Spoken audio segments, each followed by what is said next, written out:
Mi querida audiencia, aquí vamos creciendo juntos con este sexto episodio. En esta ocasión, escucharemos hablar a la venezolana Yoselyn Quintero. Todo cuanto hablamos en esta oportunidad es poco ante la cantidad de información que ella tiene para compartir.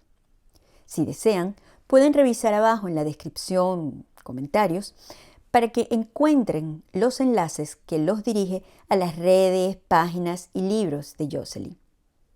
Aquí les dejo, con mucho cariño, esta conversación en Yo Soy Única. Hola, Yoselyn.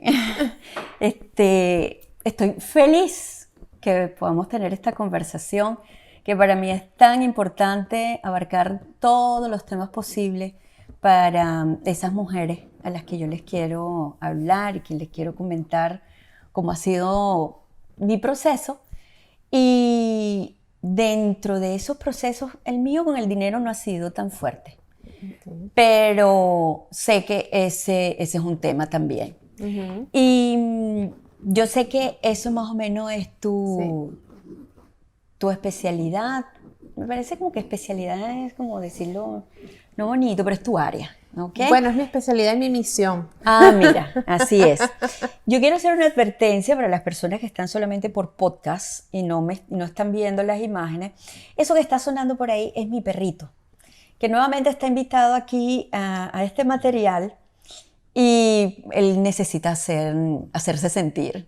También es muy invitado en esta conversación de a tres. Sí, esta vez sí. Y mira, yo quise hacer un intro hablando de ti hasta que hice un poco de stalker en el social media para ver qué conseguía. Uh-huh. Pero dije, no, ella lo cuenta tan lindo. ¿De dónde viene? O sea, ¿de dónde viene? Literalmente, su papá, su mamá. Ella hace un resumen bien bonito de cómo llega a este punto de su vida. Cuéntanos, así. Sí, así es. Creo que es parte de cuando tú vives en equilibrio con tu propia raíz y honras tu origen para poder avanzar con confianza en la vida. Bueno, yo soy hija de una costurera.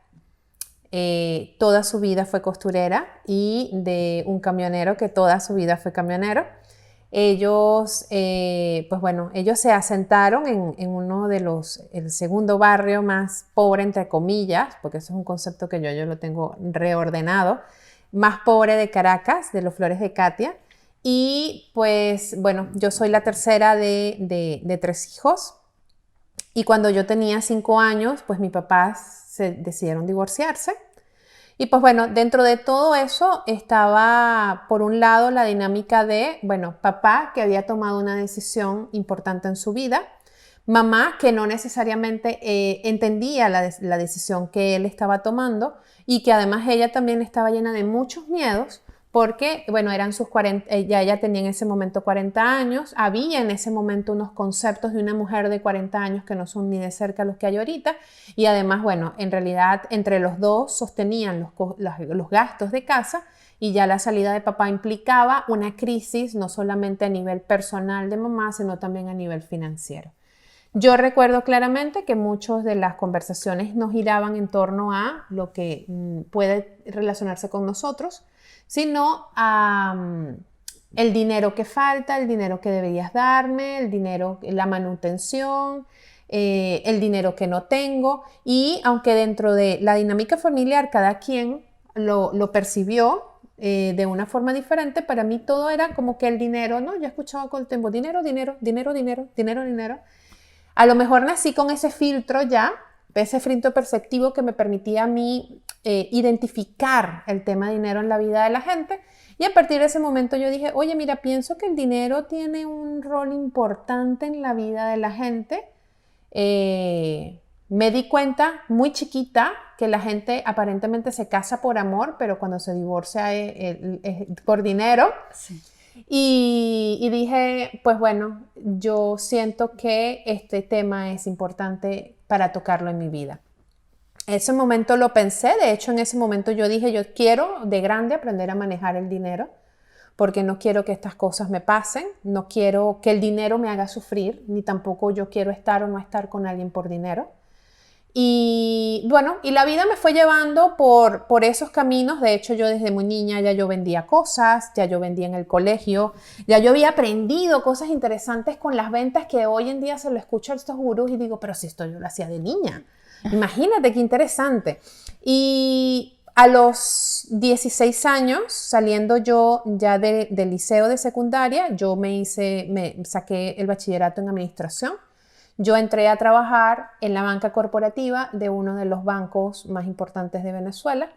En la banca corporativa, donde además era donde se movía todo lo que es el flujo de caja de las empresas. Cuando las empresas tenían un corto de flujo de caja, ese era el lugar donde pedían los créditos. Y yo desde ese momento, ya yo a los 16 años, ya yo estaba metida en un mundo donde habían ceros, dinero, dígitos, créditos. Y después de eso, bueno, me estudié un año inglés, de hecho lo estudiaba a los mediodías. Luego un año después entré a la Universidad Central de Venezuela, me gradué de administradora. Luego me convertí en tutora de finanzas porque era una materia filtro que yo había entendido perfectamente. Luego hice un posgrado de finanzas.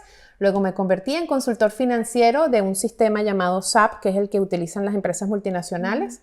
Especialista, me certifiqué en finanzas y en costos, manejando el sistema. Y pues bueno, la vida me ha llevado por un sinfín donde el dinero va a todas, o sea, donde voy, todo lo que hago tiene que ver con dinero.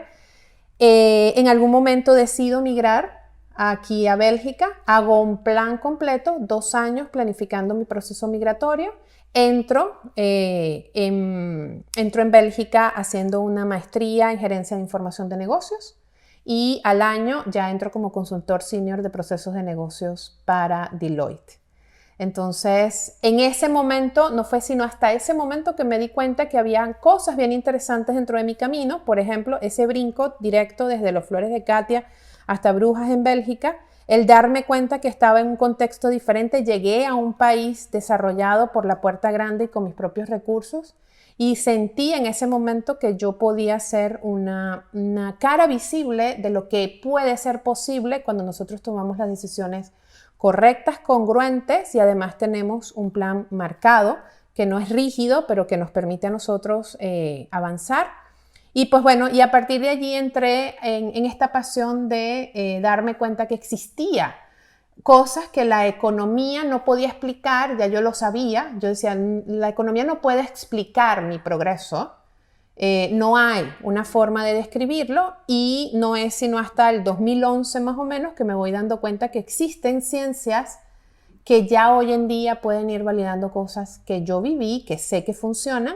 Y pues bueno, ahí fue cuando me adentré en el mundo de la neuroeconomía, las neurofinanzas y me hice especialista de ese tema. Entonces hoy en día no solamente entiendo la parte clásica de las finanzas, sino también todas las nuevas investigaciones que se han hecho con relación al tema dinero, todas las formas como el ser humano procesa sus decisiones. Me voy dando cuenta de que hoy en día sí las neurofinanzas pueden dar una explicación y la neuroeconomía pueden dar explicación a cómo yo tomaba las decisiones y obviamente ya hoy en día, basada en una evidencia científica, yo puedo acompañar a otros, no solamente en la relación con el dinero a nivel mental, que esa es mi carrera de universidad, sino también a nivel emocional, que es lo que las neurofinanzas nos permite hoy en día trabajar, sino también a nivel espiritual, porque muchas veces tenemos este conflicto entre mientras más espiritual, menos material, o de que lo material atenta contra mi espiritualidad. Entonces, todos esos conflictos hoy en día, pues, acompaño a muchas personas a crear una vida, como siempre digo, en armonía financiera, donde tú puedes avanzar porque sabes que tienes recursos, tengas poco o tengas mucho, pero siempre, si lo sabes utilizar, no importa cuánto, tú llegas a donde deseas. Bueno, fíjate, a esta gente de mi generación a la que yo me quiero dirigir, dense cuenta, estamos trayendo gente de otras generaciones para que nos echen el cuento aquí. Y con todo lo que acaba de decir Jocelyn, es así como que el gurú, o sea, vamos a prestar atención a lo que nos va a decir Jocelyn, porque por aquí tiene que estar la clave. Jocelyn, yo estoy en segunda nupcia. Y en mi primer matrimonio yo me separo y no tengo ningún aferro, o sea, yo no me atrapo de las cosas materiales y yo digo, quédate con el carro, quédate con la casa, quédate con todo. Sí que hubo luego como una medio repartición allí, que sí, que no, pero yo así como muy orgullosa, yo voy conmigo, ¿no? Exacto. Me divorcio y paro con esto. Estoy en segundas nupcias, entro en mis 50 años, que es ese periodo con el que yo quiero lidiar ahorita y comentar y buscar información para compartir.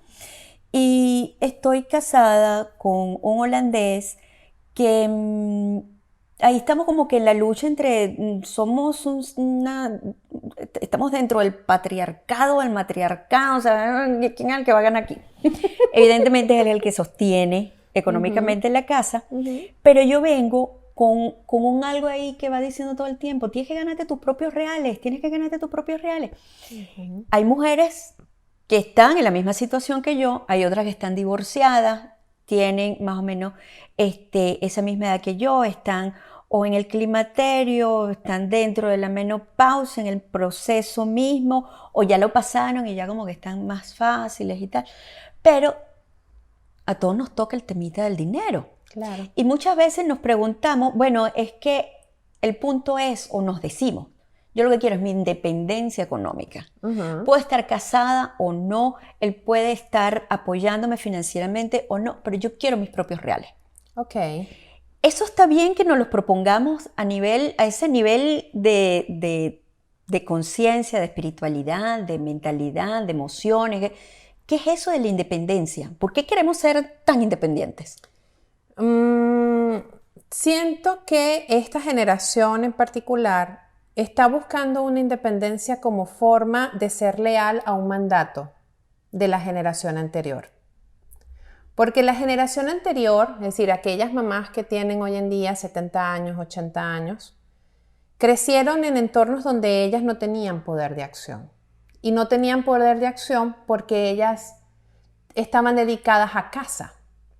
Entonces, esas mamás fueron las que prepararon a esta generación y decirle, usted primero muerta, pero no dependiente, porque no vas a pasar por lo que pasé yo. Entonces, eso luego se te va convirtiendo en una lealtad que tú dices, no sé por qué, pero aunque yo tengo y estoy tranquila, económicamente tengo una intranquilidad interna que no me deja vivir y no me deja disfrutar de lo que está. ¿Sí? ¿Por qué si en este momento estoy tan tranquila? Porque siento que no es como que una parte dice, es que esto como que no está tan bien, ¿no? O sea, hay algo que tiene que estar mal. Y dentro de este proceso no nos vamos dando cuenta que en realidad lo que estamos es atendiendo a un mandato. En teoría, ¿cómo sabes tú que tú estuvieras en paz? Porque puedes tanto disfrutar lo que está ahorita como disfrutar lo que estás creando tú. Si tu sentido de disfrute y de plenitud no está asociado de que si esto es de él o esto es mío, porque no lo estás luchando, lo estás fluyendo, lo estás disfrutando, está allí y lo recibes porque es parte de lo que está disponible. Entonces, la tendencia de muchas mujeres, y yo sí siento que hay mujeres que se van por una esquina o por la otra. Hay unas que primero muertas que dependientes, entonces le van restando en la pareja la satisfacción al otro de darte. Y vas coartando en esa persona, en esta pareja, la satisfacción de satisfacerte, ¿sabes? Porque muchas veces, a nosotros también nos pasa cuando tenemos una familia y de repente queremos darle un regalo. Tienes un sobrino y tú le quieres dar un regalo. A ti te hace feliz el hacer feliz al otro. Es decir, en ese momento te hace feliz dar ese regalo y decir, sí, yo te lo quiero regalar porque sé que es lo que quieres y te hace feliz. Esa misma sensación la tienen las parejas. Entonces, una parte de esta generación que sí siento que de alguna manera hay que equilibrar es, yo puedo tanto disfrutar este estado donde solo estoy en un estado de recibir, como puedo estar en un estado de producir y puedo fluir independientemente en ambos aspectos, no pasa nada, no hay nada malo. Porque ahora, si tú me dices que tu pareja se siente cargado contigo, ahí sí te tienes que parar y tienes que decir qué es lo que está sucediendo. A lo mejor estás trascendiendo los límites, a lo mejor no le estás prestando atención al presupuesto, a lo mejor esa persona para hacerte feliz está haciendo un sacrificio que no es sano. Ya. ¿Ves? Entonces ahí sí es donde voy viendo a la otra persona y digo, ¿cómo se siente la persona con esto? ¿Lo está viendo como un regalo o lo está viendo como una carga? ¿Cómo es esto? Y entonces evidentemente ahí es donde tú lo vas equilibrando. Existe eso, existe lo que vivimos con la lucha, primero muerta que dependiente, que no se dejan sostener cuando están en procesos de transición. Y fíjate que aquí hay algo que yo he ido observando a través del tiempo.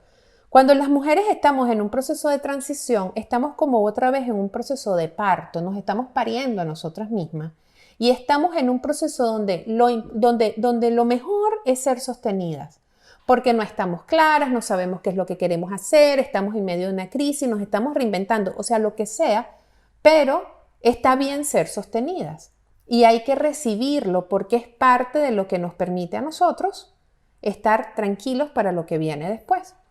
Entonces, tienes esas que les cuesta recibir, porque eso es parte de un recibir, porque, claro, se desatan los programas de, bueno, es que si esta persona me da dinero, me va a dominar. Entonces, yo primero muerta que dominada. ¿Sabes? Entonces, tú dices, prefiero no recibir, yo veré cómo me lo arreglo, no le voy a pedir absolutamente nada, pero porque en el fondo lo que no quiero es que esa persona me domine. Ese es el programa que trae la generación anterior, que la generación anterior vivía en ese conflicto porque decía, para yo recibirme tengo que aguantar a este hombre. Cierto, cierto. Bueno, de hecho, en una de las conversaciones que yo tenía con una persona aquí en Yo Soy Única, ella comentaba que su mamá les dijo, ustedes estudien y se ganan la vida con sus propios, por sus propios recursos. Claro. O sea, ustedes no van a depender de nadie. Lo primero que tienen que hacer es estudiar para eso, no estudiar. Tal vez también se lo dijo, pero parece ser que el mensaje que mejor quedó grabado fue estudie para que se mantenga. Claro. Porque no tiene que depender de otro. No estudie para que se instruya, para que lo disfrute, para que haga algo que le satisfaga en su vida. Exacto. Y otra cosa que yo recuerdo también, cuando, ¿sabes? Ese periodo donde estás metiendo las opciones en la universidad de lo que quieres estudiar. Bueno, yo no tenía promedio para comunicación social y yo decía, bueno, y si me meto por literatura, por filosofía, arte, yo decía, arte, vas a estudiar arte, con artes no se gana, los artistas no ganan dinero, así que no estudié. Yo, ay, bueno, ¿verdad? Yo no estudié arte. Claro. Y lo que se me da mejor a mí en la vida es trabajar con mis manos. Claro. Es lo mejor que se me da. Pero bueno, ya eso teniéndolo consciente, ya lo puedo trabajar, ya sé qué puedo hacer por allí, para que si eso es algo que me puede generar dinero, seguramente lo voy a hacer desde la diversión. Claro. Es que realmente, fíjate, sí existe esta creencia de que tú como artista no ganas dinero. Y que es falso, de paso. Claro, es que es una creencia. Y que esa creencia tiende a ese momento histórico. Es decir, estamos hablando, no sé, de los años 80 probablemente, 90. 70. 70. Claro, yo soy 50. Ah, tú eres, exacto. Bueno, sí es verdad. 70 estaba yo naciendo. Sí, de hecho, esa era la forma, o sea, fíjate también este tema, ¿qué es éxito? O sea, lo que era éxito hace 50 años no es éxito ahorita.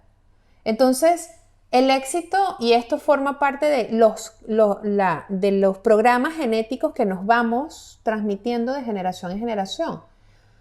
Uno de los temas dentro de los padres cuando aconsejan a los hijos es que están aconsejando, dándoles consejos de lo que ellos hubiesen decidido hacer cuando ellos eran jóvenes. Ellos no están tomando en cuenta tu situación en este momento para darte un consejo correcto.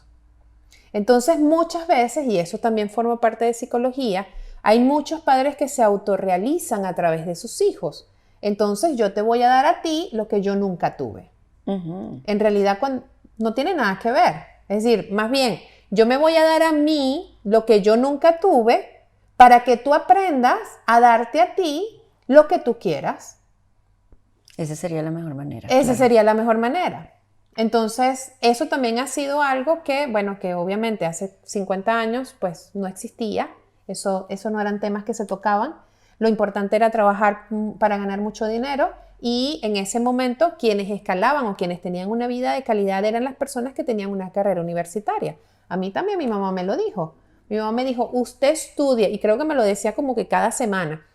Cada vez que mi mamá le daba como que le generaba alguna rabia o alguna cosa, me lo repetía, me decía, tú estudias para que a ti nunca nadie te humille como me humillaron a mí, para que a ti nunca nadie te trate como me trataron a mí, y que si el día de mañana tú te divorcias, tú no tengas que pasar por lo que pasé yo. Entonces, fíjate, al final, ese es un consejo en apariencia, pero en el fondo es, te voy a preparar para que tú seas una emancipación de mí misma. Ya. Es decir, Claro. te preparo a ti para liberarme a mí misma a través de ti. Sí.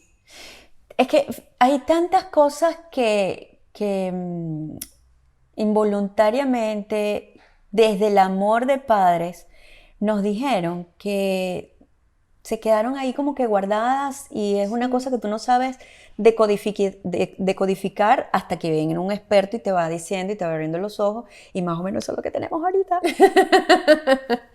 Sí. Hay una frase también de prepárate para que seas alguien. O sea, Prepárate para que seas alguien en la vida. si tú no estudias, o sea, no No eres eres nadie. nadie. Bueno, Wow, ese es fuerte. bueno, tú y yo tenemos la suerte de haber sido leal a ese mandato y de hoy en día lo único que tenemos que es soltar ciertas cosas que no van con nosotros. Por ejemplo, como tú dices, yo me sentía cómoda con esta carrera, pero tenía que estudiar esta porque esta era la que se suponía que me iba a dar una calidad de vida.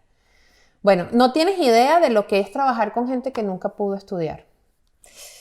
O sea, el nivel de autosaboteo que estas personas van experimentando en todas y cada una de las cosas que empiezan cosas, no las terminan, dejan todo por la mitad, automáticamente todo el tiempo se dicen yo no soy nadie, yo no soy nadie, yo no soy nadie.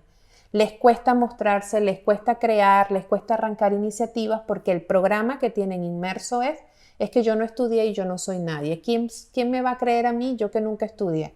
Como que sí, tiene algo que ver. Y además está lo otro, como que si el hecho de que yo no haya estudiado en ese momento me dio automáticamente una etiqueta Para no estudiar más para no nunca. estudiar más nunca. O sea. Y ese trabajo es un poco más fuerte porque esas personas suelen sabotearse. Y fíjate que una de las cosas que también en mi entorno yo lo veía mucho, estudiar te saca de la pobreza. Ajá. Esa era un parte de mi programa. Tú tienes que estudiar porque estudiar te saca de la pobreza. Pero es que yo conozco gente que tiene hasta doctorado y malvive. ¿Sabes? O sea, eso es como que... Sí. Y conozco gente que nunca estudió, pero que sacó adelante empresas, negocios, aprendió un montón y le está yendo súper bien. Entonces, muchas veces sí generamos en nuestro propio entorno y de la manera más amorosa te preparo para la vida, cuando en realidad te estoy preparando para luchar la vida, no para disfrutar la vida. Y aquí hay otra cosa importante, que esto sí es típico de neurociencia y a las mamás no les gusta cuando yo se los cuento, pero siempre lo saco. Fíjate, la relación de una madre con un hijo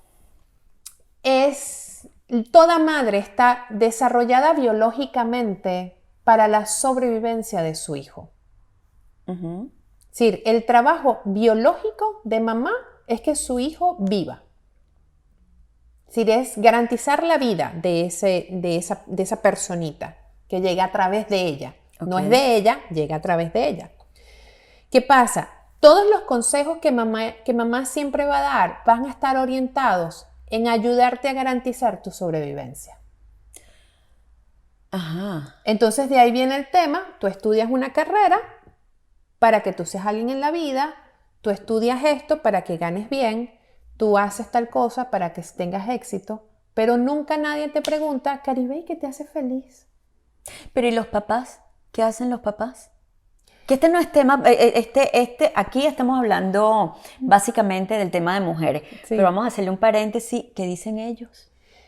Durante mucho tiempo el mandato es, tienes que ser el primero en todo, porque es que papá compite. Ah, Entonces claro. el papá es el que te dice, por ejemplo, en una escala de educación donde las notas son de 1 a 20, un 19, sacas 19 y papá te dice, ¿por qué no sacaste 20? Ay, sí. Claro, claro, ¿Ves? claro.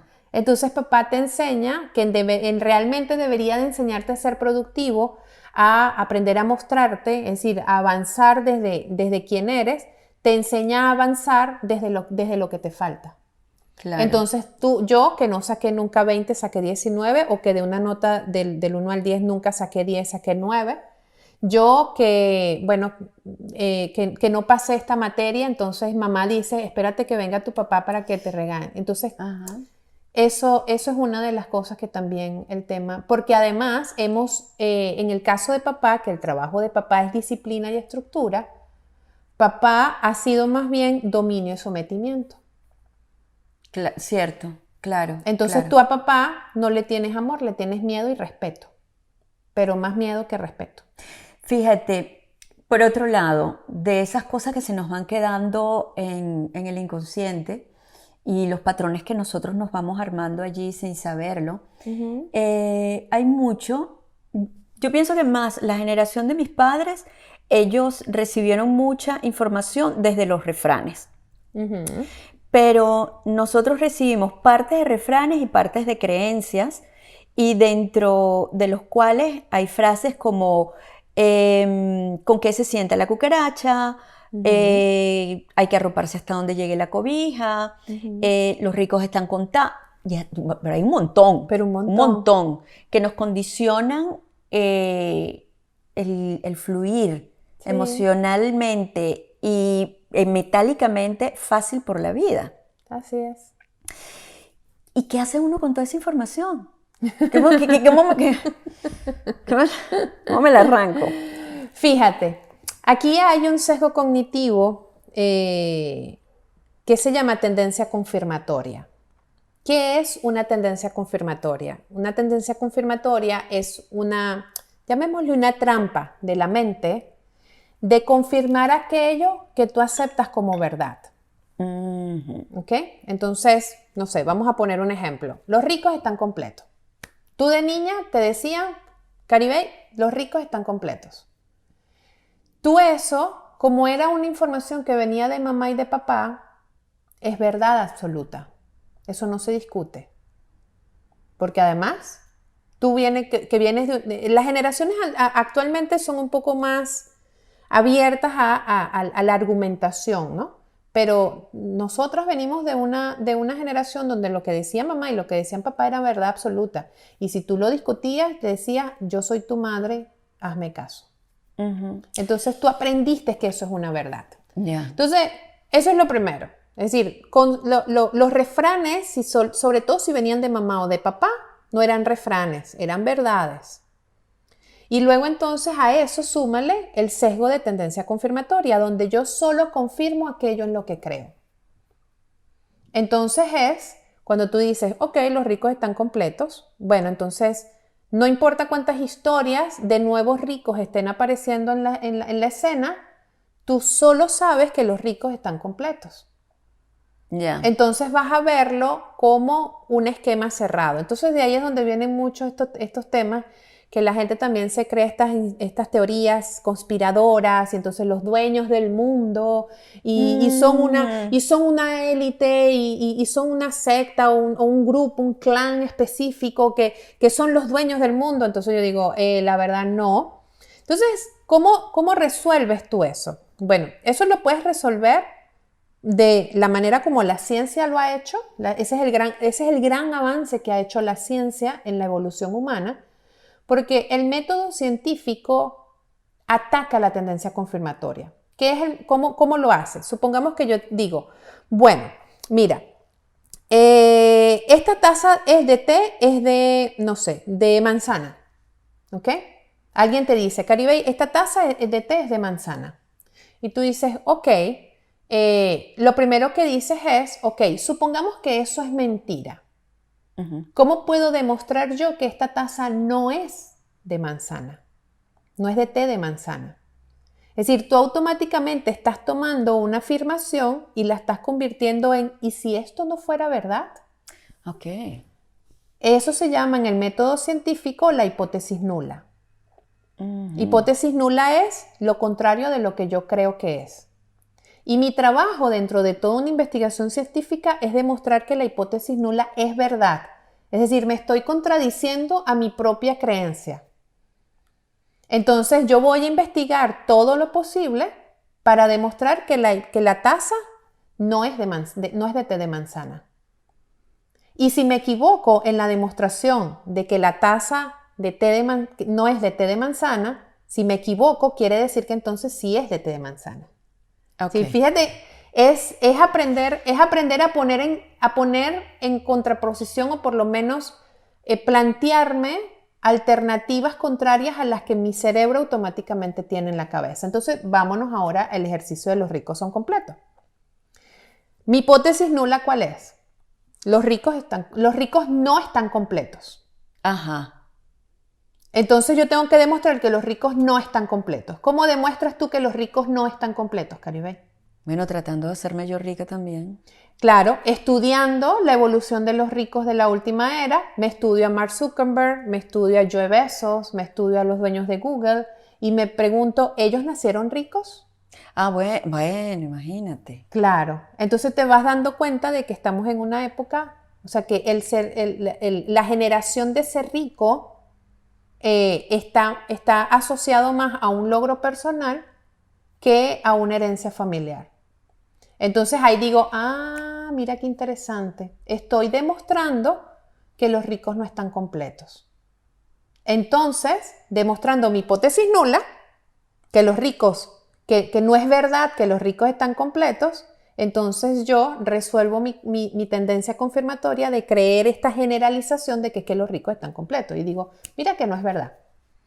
Esa es la más compleja y la más científica. Ahora vámonos a una que nos sirve para todos los días. Ajá.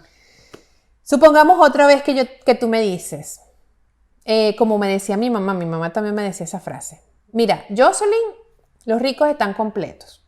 Y yo me sentaba y pensaba y decía, ¿eso será verdad? ¿Y si eso no fuera verdad? Entonces, así escuchaba a mis vecinos que decían, es que nosotros somos pobres y para nosotros no hay oportunidades. Y yo decía, ¿y eso será verdad? Hay gente que me decía, es que los ricos son malos. Y yo decía, ¿eso será verdad? Entonces, ¿qué pasa cuando tú empiezas a poner en contraste esa frase? Abres dentro de tu cerebro la posibilidad de que tú puedas percibir lo contrario de lo que te están diciendo. Entonces yo fui conociendo ricos que eran súper bondadosos, descubrí algo que se llama filantropía. Entonces le decía a la gente, cuando la gente decía, es que los ricos son malos, le decía, no, pero es que hay ricos que son filántropos. No todos son. Yeah. De hecho, conozco muchos filántropos. Entonces yo tumbo la generalización. Porque tumbar la generalización te permite crear la grieta a través de la cual tú puedas traspasar esa creencia. Ese mismo ejercicio nos sirve para derrumbar esas creencias de carencia de suficiente. Claro, claro. Tú puedes decir, por ejemplo, hoy en día que Caribey se piense a sí misma, es que yo no puedo tener un programa porque es que yo no soy comunicadora. Y tú, lo primero que vas a decir es, ¿eso será verdad? Primero, ¿qué considero yo que es comunicadora? Comunicadora es la que tiene el título de comunicador. Ok, yo no lo tengo. Ok, ¿será verdad que para tener un programa yo tengo que ser comunicadora? Entonces, eso abre automáticamente el espacio y dices, ¿cómo puedo demostrar yo que se puede no ser comunicadora y tener un programa? Abriste la grieta y dices, me voy a dedicar a investigar quiénes pueden no ser comunicadoras, pero tener sus propios programas. Y eso se te convierte en tu tarea hacer. Entonces dices, por ejemplo, hay mujeres como Marta de Baile, que está en México, que ella no es comunicadora. Creo que es mercadóloga, si no me equivoco, y tiene uno de los medios más conocidos dentro de México. Eso quiere decir que cuando, a través de la neurociencia podemos conseguir muchas respuestas de nuestras limitaciones económicas y financieras y la manera como nos relacionamos con el dinero. Sí, porque una de las cosas, fíjate, ¿cuál ha sido realmente el aporte y esto que llamamos hoy en día neurofinanzas? Mira, esto que llamamos hoy en día neurofinanzas, antes era solamente una ciencia que era hija de la economía. Finanzas y economías iban por la misma línea. La economía era como lo macro y las finanzas era la forma como nosotros intercambiábamos capital. ¿Ok? ¿Qué pasa? Esa era una ciencia que es netamente económica y por ser económica es netamente numérica. Entonces, ¿qué se mide dentro de las finanzas tradicionales? Todo aquello que es susceptible de ser medido. Entonces yo puedo medir el dinero, las ganancias, tasa de interés y el tiempo, que también forma parte de variables importantes en la finanza. De hecho, toda finanza entra, todo lo que nosotros vemos en finanzas entra en un solo concepto que se llama el valor del dinero en el tiempo, que te dice la cantidad de dinero que tú tienes hoy a través del tiempo puesta con una tasa de interés te va a generar X ganancia. Y es una fórmula. Entonces, ¿qué variables tienes? Tienes tasa de interés, tienes tiempo y tienes dinero. Si falta alguna de esas tres, finanzas no tiene cabida. ¿Ok? Ajá. ¿Qué pasa después de esto? Bueno, nosotros teníamos la evolución de la ciencia económica, que es una joven ciencia que ya está en decadencia. Es importante contarlo. La joven economía se convirtió más bien en una sofisticación de teorías expresadas en números o el uso de pasado para tratar de predecir el futuro. Por ejemplo, si yo quiero saber cómo invertir en una acción, yo generalmente veo un gráfico que me diga cómo se ha ido comportando esa acción durante el último año, los últimos 2 años, los últimos 5 años. Y tu asesor financiero te dice, bueno, mira, esta acción ha tenido un desempeño durante los últimos 5 años de tal. Proyectamos y decimos, esto debe estar más o menos en tal parte. Pero es una proyección. Ese negocio se puede quebrar mañana. ¿Sabes? Porque es que estamos utilizando, y esta es la limitación que tiene economía, y que me perdonen los economistas, la gran limitación que tiene la economía es que utilizamos el pasado para tratar de predecir el futuro. Okay. Y ese, en esencia, ya es una falla, porque lo único que estamos haciendo es tratar de reproducir el pasado. Es como cuando la gente me dice, es que a mí me gustaría que mi país fuera como fue hace 20 años. Les digo, está muy bien, pero lo único que me estás queriendo decir es que dentro de 20 años quieres estar como estás ahorita. Porque te estás trayendo los 20 años de atrás para hoy, entonces estás moviendo lo de ahorita, lo estás moviendo 20 años adelante. Wow, no hay cambio. No. Por eso es que la economía es cíclica. Hay crisis, beneficios, crisis, hay depresión, hay entusiasmo, hay burbujas, explotan las burbujas, luego la gente cae en una crisis, porque en realidad vivimos como arrollados con una misma ola una y otra vez. Bien, ¿qué pasa luego con eso? Bueno, resulta que todo aquello que tenía que ver con otras variables, como por ejemplo las emociones, pertenecían a otras dimensiones, por ejemplo la psicología. La psicología nos ayudaba a nosotros a entender comportamientos, y esos comportamientos eran bajo observación, no había necesariamente algo científico, después se normalizaban las observaciones y se convertían en variables, es decir, al final le metíamos números, pero existían variables que no podían entrar dentro de la ecuación, como por ejemplo las emociones. ¿Ok? Y todo lo que tenía que ver por emociones se iba por psicología, y todo lo que tenía que ver por dinero se iba por economía. Entonces eran como dos cosas que no tenían nada que ver con la otra. ¿Qué pasa a través del tiempo? Bueno, a través del tiempo la misma tecnología fue evolucionando y fue creando cada vez dispositivos mucho más avanzados que nos fueron permitiendo no solamente tratar de predecir lo que un ser humano podría hacer, como por ejemplo que yo te dijera, a ver, Caribe, estamos en diciembre, ¿tú vas a empezar a ahorrar en enero? Y que Caribe me diga, claro que sí, por supuesto. Mira, yo en enero ya yo empiezo a ahorrar. Ajá, ¿cuánto piensas ahorrar? Bueno, yo pienso ahorrar 200 euros todos los meses. Bueno, ¿qué se hacía antes? Bueno, con esa información los bancos trabajaban, armaban sus planes y decían, En enero llega Caribey con sus primeros 200. Pero ¿qué pasa? Una de las grandes fallas, que era lo que tenía la economía y que por el otro lado la psicología no podía hacer mucho, era que una cosa es lo que tú dices y otra es la que haces. Ok, claro. ¿Ves? Entonces ahí fue donde se empezó a ver que había una brecha muy grande a nivel de ciencia que decía cómo podemos nosotros desarrollar una tecnología que nos permita realmente entender lo que va a hacer Caribey y no lo que nos está diciendo, porque a lo mejor no lo está diciendo para complacernos, o para quedar bien parada, o para que digamos, wow, sí, qué comprometida Caribey, ¿sabes? Esa brecha la fue cerrando la tecnología a través de todos los dispositivos de imágenes y de visualización del cerebro en tiempo real. Es decir, que dentro de este abismo se metió de por medio la neurociencia. Y la neurociencia, a través de que fueron desarrollando dispositivos cada vez más sofisticados que nos permitían ver el cerebro en plena acción, es decir, el pensamiento que antes era hasta filosófico, el pensamiento, ¿cómo nosotros podemos medir el pensamiento de Caribey? Bueno, la neurociencia dijo, mira, ¿sabes qué? Hoy en día sí lo podemos saber.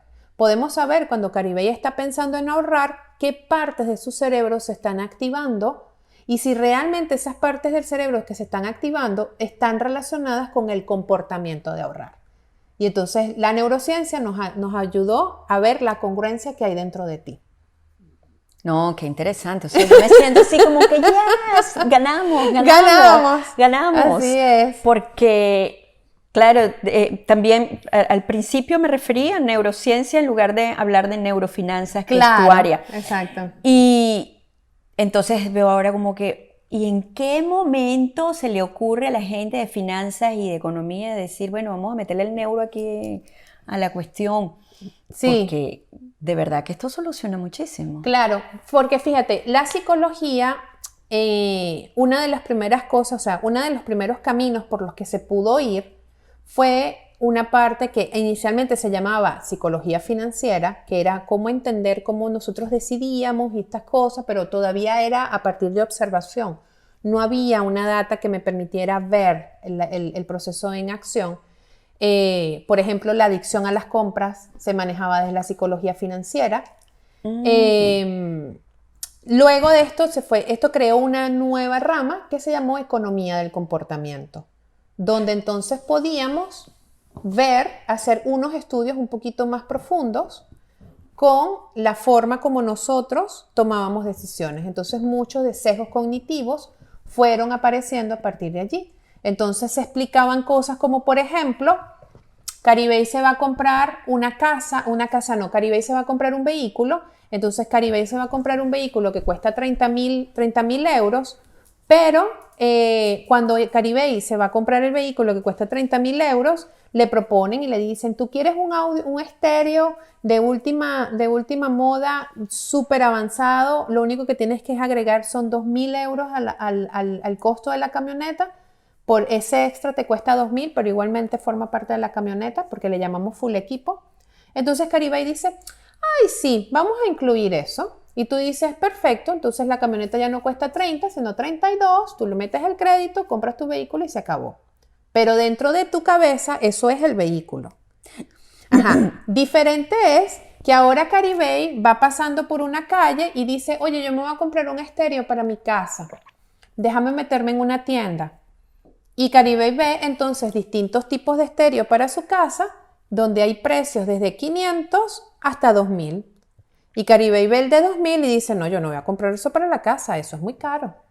Y la pregunta es, ¿qué te hace pensar que el de estéreo para tu vehículo es más barato que el estéreo que vas a comprar para tu casa? Son los mismos 2.000, pero le asignamos valores porque tienen contextos diferentes.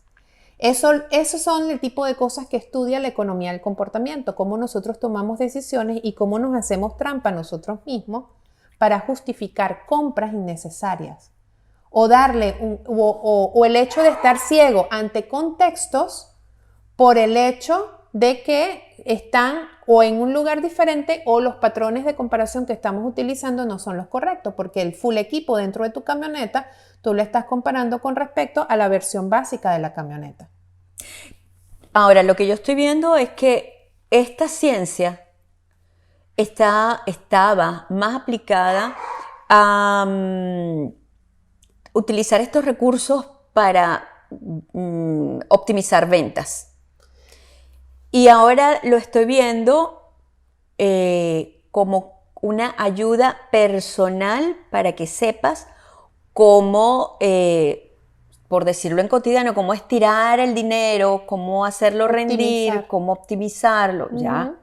Sí, sí, porque fíjate, Economía del Comportamiento hacía estas investigaciones. Entonces, por ejemplo, cosas que se fueron determinando en Economía del Comportamiento era, bueno, eso que te explico que se llama técnicamente contabilidad mental, las trampas en contabilidad mental que nos hacemos, el cómo nosotros inclusive consideramos justo o no justo la repartición de recursos dependiendo del contexto en el que estemos, eso también, la confianza, la honestidad, todo eso lo estudiaba la economía del comportamiento, pero evidentemente todavía seguía siendo una rama de la psicología apalancada sobre economía.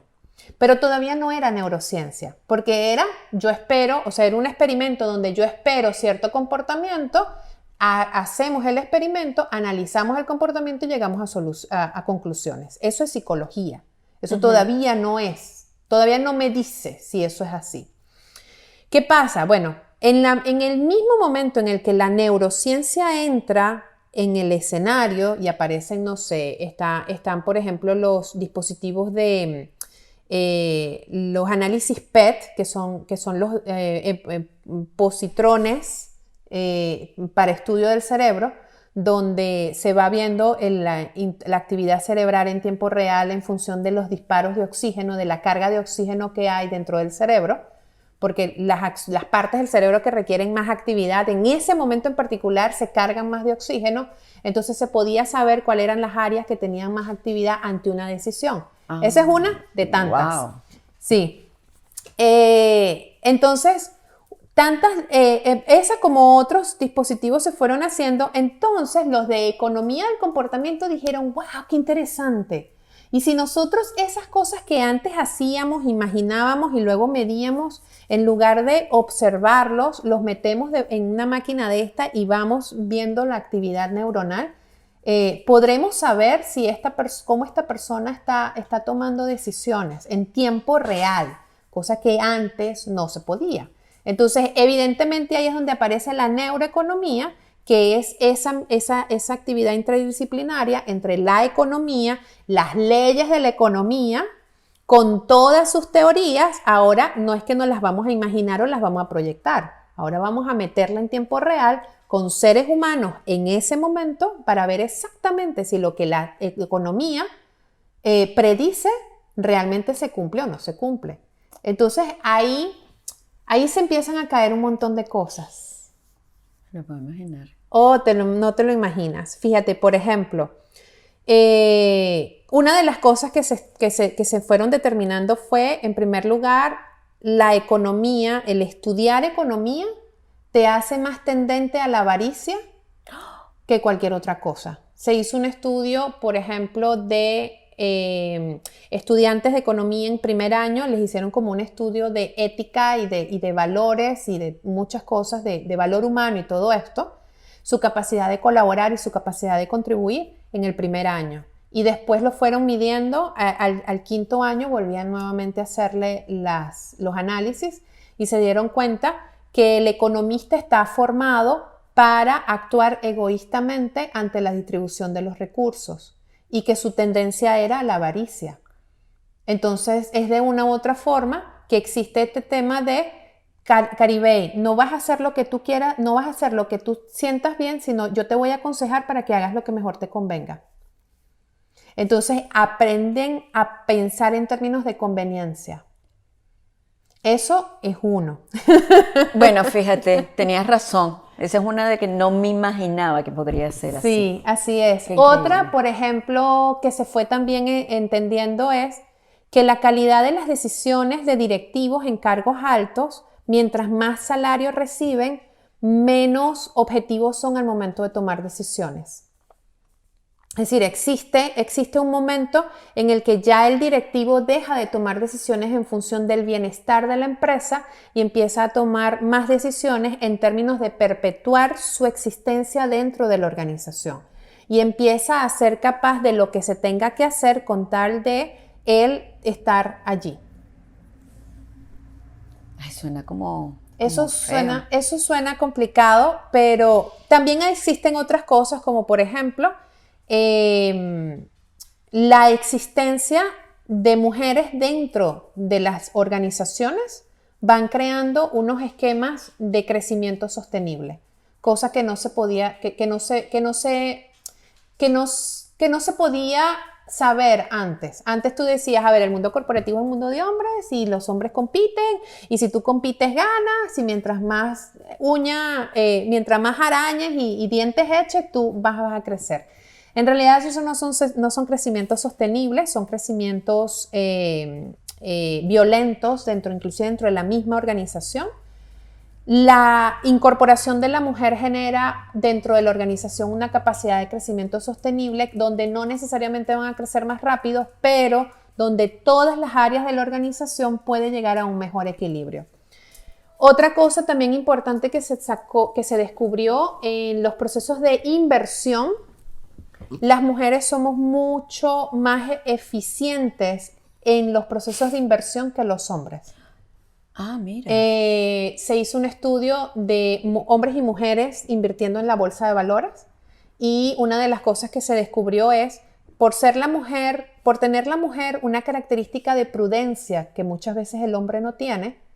Al ser la mujer más prudente, la mujer se piensa más las inversiones que va a hacer. Tarda más, pero sus decisiones suelen ser más certeras que la de los hombres. Entonces, al analizar un año de inversiones en cartera, en acciones, la actividad de transacciones de los hombres son mayores. Es decir, el hombre compra, vende, compra, vende, compra, vende, y la mujer va a un ritmo menor. Es decir, compra menos y vende menos que el hombre, es mucho más estable. Pero cuando se analiza el rendimiento de esas acciones o de esas dos carteras de inversión, el de un hombre y una mujer, resulta que el de la mujer a largo plazo es más rentable que el del hombre. Entonces la mujer sabe mejor invertir porque la mujer es mucho más prudente. La mujer por carecer o por tener menos carga de testosterona que el hombre es menos agresiva, es mucho más conciliadora, es mucho más calmada al momento de tomar las decisiones y además está mucho más conectada consigo misma y con lo que quiere y además sus decisiones suelen ser menos arriesgadas, evidentemente, pero a largo plazo son mucho más rentables. Entonces, la incorporación de la mujer en el mundo financiero es muy importante. No porque la mujer tenga que ser tan independiente, sino porque es que la ausencia de la mujer en el mundo financiero es parte del desequilibrio que hay. Claro, ahora fíjate una cosa. Yo veo mucho, no en el área financiera, Ajá. específicamente, no en el área corporativa, Ajá. La mujer compitiendo con su mismo género, mujeres compitiendo con mujeres.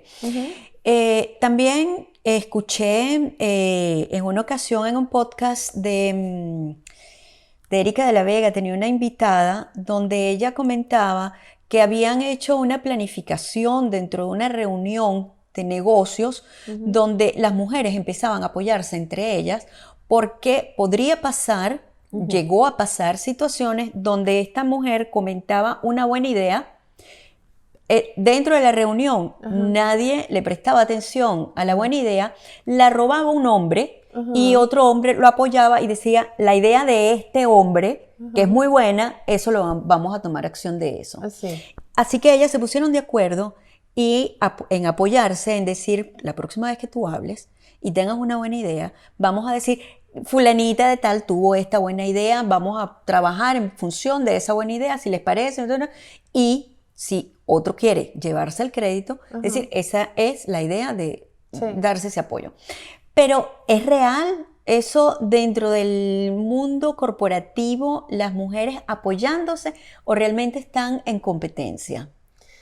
Bueno, fíjate, el mundo corporativo es un mundo de competencia. Eso es lo primero que tenemos que saber. bien justificado bajo los procesos y de la manera como lo quieran argumentar, pero en realidad es un estado de competencia. De hecho, el mundo corporativo es un mundo de estrés. Las enfermedades ocupacionales, estrés es una de las primeras. No es un lugar de conciliación, de armonía ni de tranquilidad. De hecho, eso está visto como un antivalor. La expresión de las emociones dentro de un mundo corporativo está visto como una debilidad también. Entonces, no es un entorno femenino. Esto es lo primero que hay que saber. ¿Qué ha pasado? La mujer, que hemos sido preparadas, tal como hablamos al comienzo, para no depender, para ser guerreras, para salir adelante, para no necesitar de nadie, todo eso son mensajes masculinos.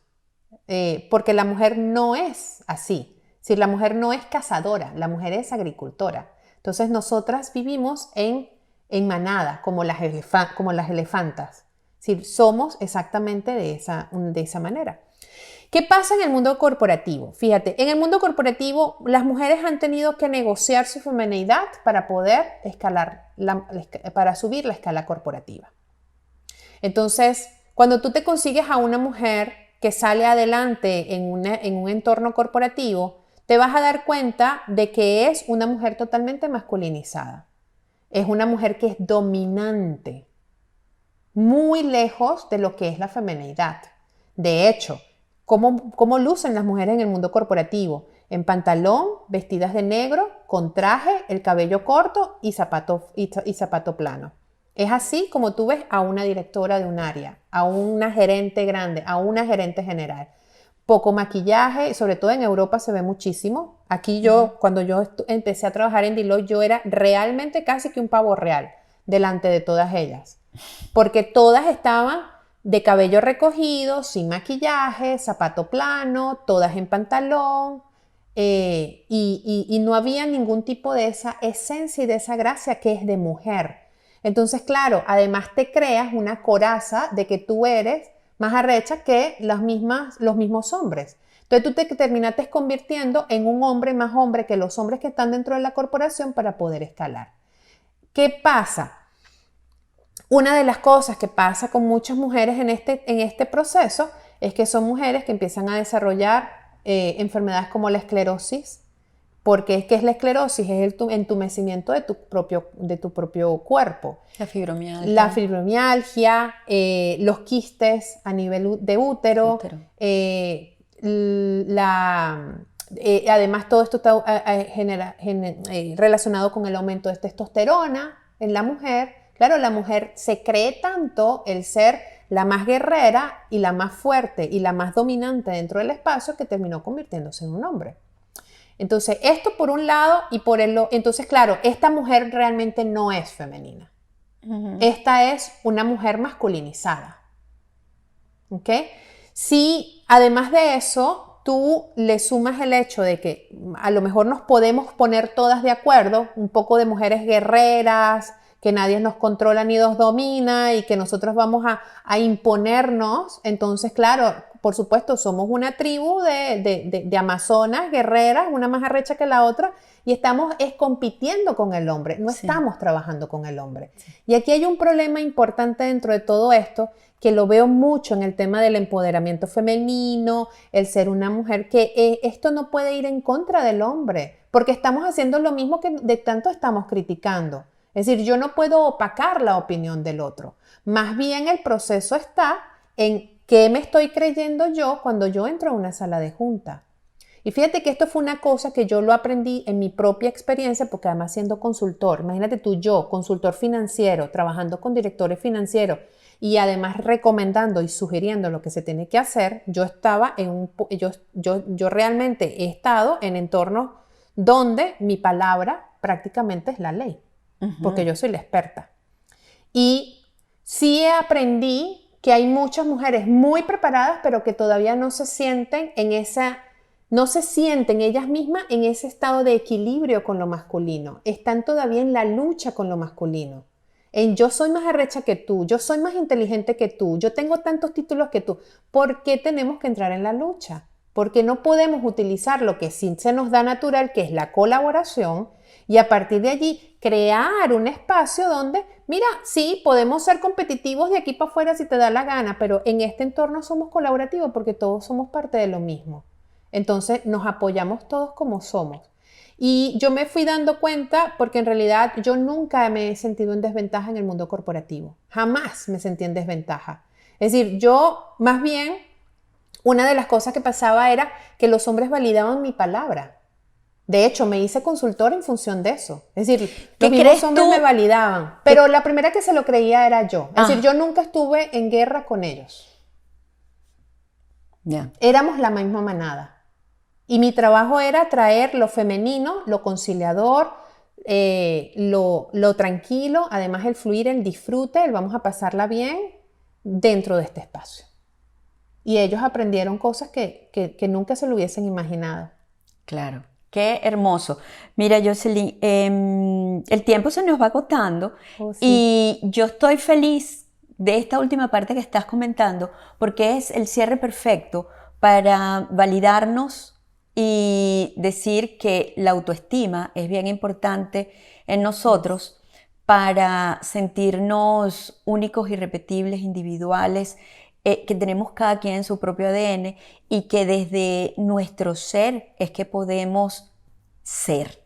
Exacto. Que podemos conseguir la validación de afuera, pero primero haciéndola de nosotros mismos. Así es. Eso es el mensaje que yo quiero llevar y transmitir, que es que somos seres únicos, somos seres individuales. Y esa palabra me gusta, esa frase, que te la creas. Sí. Yo soy única. Así es. Y yo invito a las personas, estas mujeres que estuvieron aquí escuchando y mirando este contenido, que lo vuelven a revisar, agarren papel y lápiz y tomen nota, porque de aquí hay tema para rato. Y la pueden conseguir a ella a través de armoniaf.com, que es la comunidad de riqueza consciente con los que nosotros trabajamos. También me pueden buscar en las redes sociales, Jocelyn Quintero. Por ahí deben haber unas cuantas ponencias, conferencias a las que me han invitado y seguramente hay información por ahí rodando. Qué bueno, qué bueno. Bueno, sin más por los momentos, hasta el próximo episodio. Gracias, Jocelyn. Gracias. Y un beso para ustedes. Chao. Chao.